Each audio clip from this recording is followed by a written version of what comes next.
l'avenir manifeste. Pardon? Toana tatamena na Selembao. Et ça n'a pas comme on a bandé qu'on a responsable. Donc na minute so babima ba setandagité babimina tongo ba keko lukandenge comme habitude. Mais camion oya munene e utise lufu so wa pesili do esili frein et comme koya et comme kitsa batu ko tout abatu nzela batu ba finani na kati ba responsable ba finani on ni ba chauffeur ba jeune comme là ba whisky ba jadodo ba diamba la bango donc il va perdre main yango ba ko tout batu nzela mais et pesi pena passe comme on a moi si munene comme on a belenge mibali pena bongo ba responsable en plus en alliance abala et pesi na pena passe makasi en tout cas nyonso o na bumbu to sepeli penate makamba bwe penate olembi en tout cas et pesi passe makasi mais ba konzamboka balandela ba chauffeur ba jeune ba whisky ba diamba abula na kati ya mutuka mais amela diamba na whisky ya ba zoda de la biloko ba amela ndem ke sali mais merci beaucoup tebele prince de kuna yebango elia kanango kaka batu papa ba lukana nous solution na prince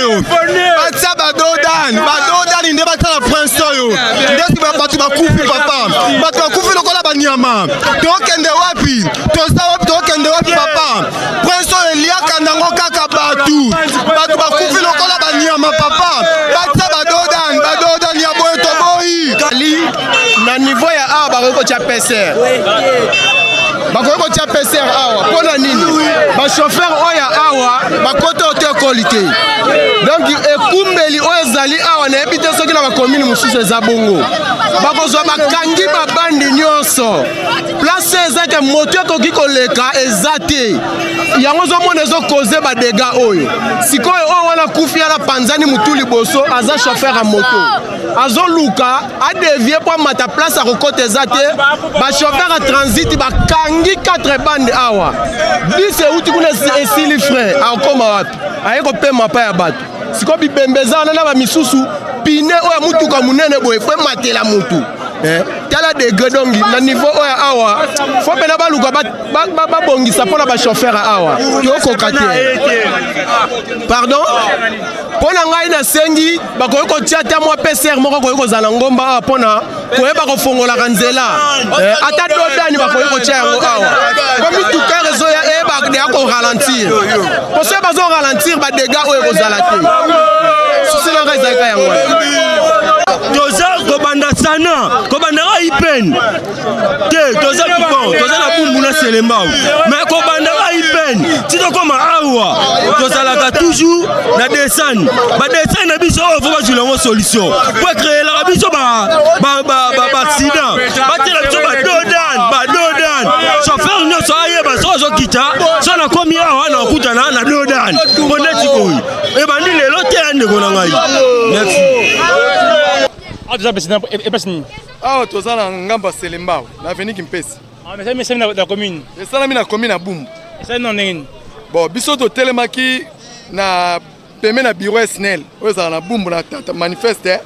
Camion payé telemi peme na biso. So na bonga mato sala salongo na ngamba Selembao. Lokwa to sangana wana.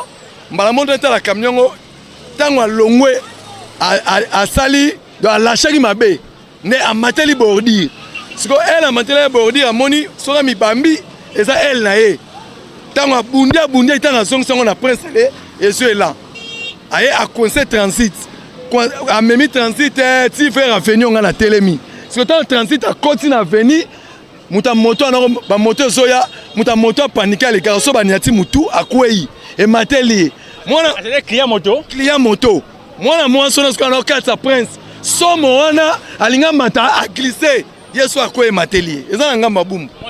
Eza na sapine wana. Eza na sapine. Oh mususu ne a uti na kata camion ya transit a mibuaki na prince.